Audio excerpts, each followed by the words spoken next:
হাসিনা হলো দেশদ্রোহী, হাসিনা হলো ফেরাউন, হাসিনা হলো নমরুদ।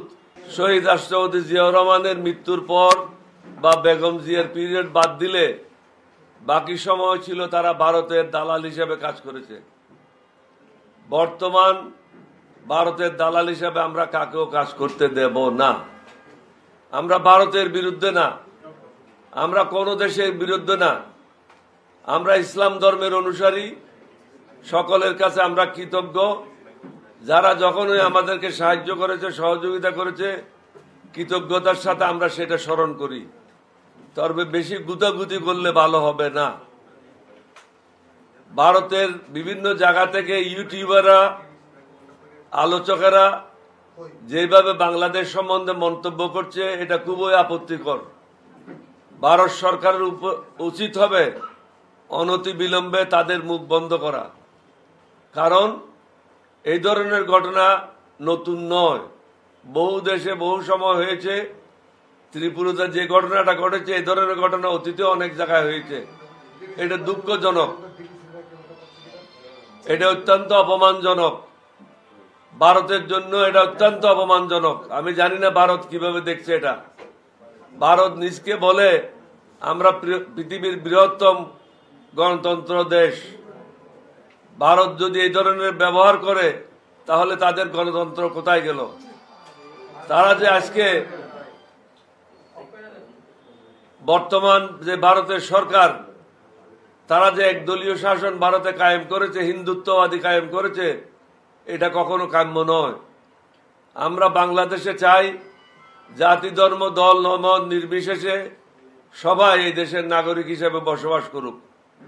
ভারতের উচিত হবে বাংলাদেশে আর নতুনভাবে কোনো দালাল যেন সৃষ্টি না করে, বাংলাদেশের মানুষের সাথে মিলেমিশে তারা তাদের রাষ্ট্র পরিচালনা করবে, আমরা আমাদের রাষ্ট্র পরিচালনা করব।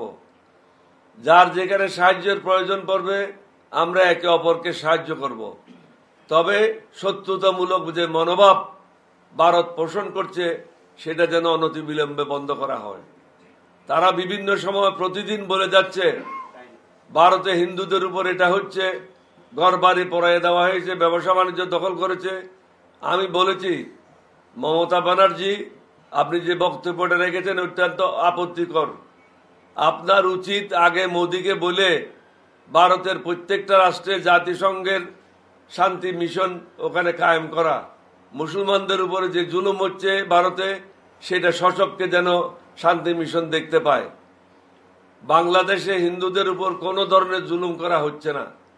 এইবার যেভাবে দুর্গাপূজা করেছে, বাংলাদেশে বোধহয় গত 50 বছর 60 বছরে এই ধরনের দুর্গাপূজা হিন্দুরা করতে পারে নাই। শান্তিপূর্ণভাবে হয়েছে এবং মুসলমানেরা পূজার মণ্ডপ পাহারা দিয়েছে। এটা একটা বিরল ঘটনা।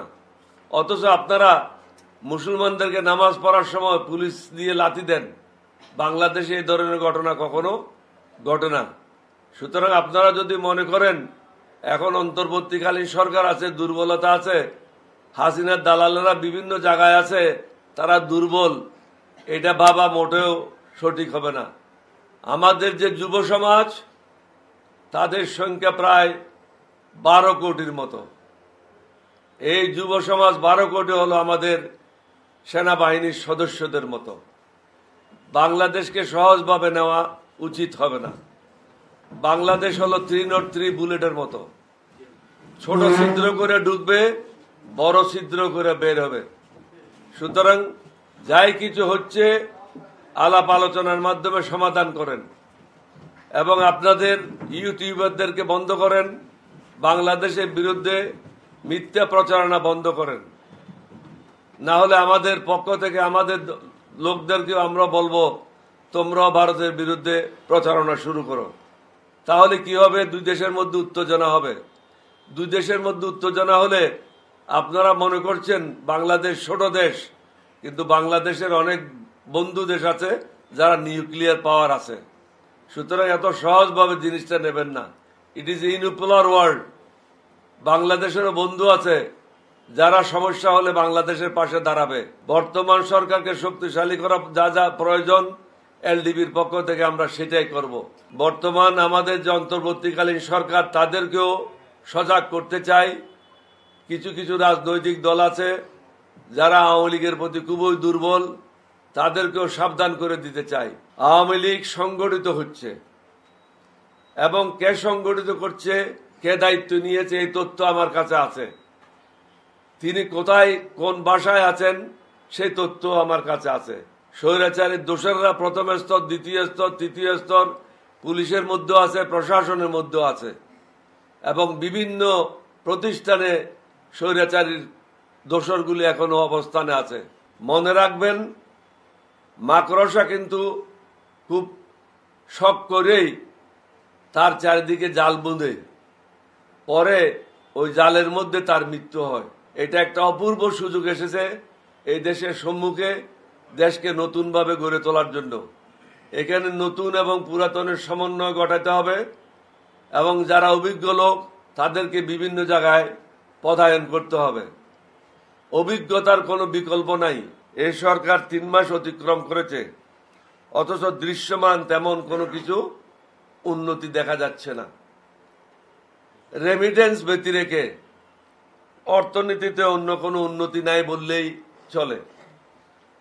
কৃষি বাজারের পণ্য সুষ্ঠু মনিটরিং হচ্ছে না। যদি মনিটরিং না হয়, শুধু থিওরি দিয়ে কাজ করি, বাস্তবতার সাথে সেটা মিল থাকবে না। বই পড়ে দেশ চালানো যায় না।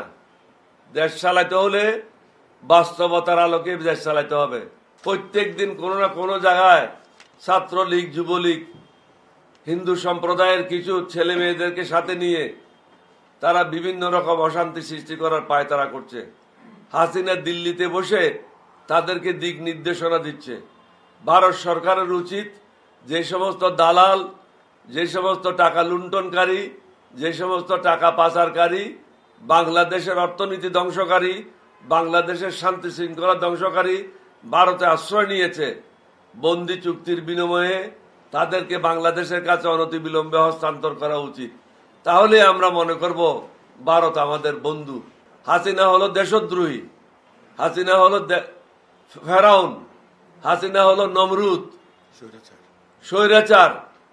তাকে কোনো অবস্থাতেই আপনারা নতুন বধূরূপে ওখানে গ্রহণ করতে পারেন না। তার বিরুদ্ধে আপনারা ব্যবস্থা নেন, বাংলাদেশের কাছে হস্তান্তর করার একটা সুযোগ সৃষ্টি করেন।